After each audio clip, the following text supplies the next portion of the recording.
All right, guys, I did a video probably a year back talking about dumb mistakes a mechanic would make, but I never even thought of that we could do this stupid shit like that.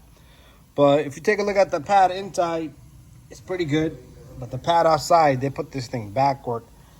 This pad does have a shape, like an angle to it. I don't even know how the manufacturer designed this shit to fit both directions, but this is how it's supposed to be. There you go. So if you guys come across doing your brakes, just make sure you follow the direction. The circular part of the brake pad has to match to the rotor. So we're replacing new pads. That's what I found. The inside brake pad, it was installed pretty good. So there you have it. Another dumb shit mechanic would do. So here we are, we're done here now. Greasing is very critical.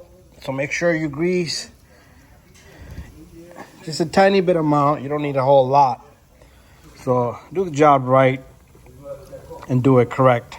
So thank you for watching this video. If you guys have any questions, so you can't put the brakes backward, even though they can fit.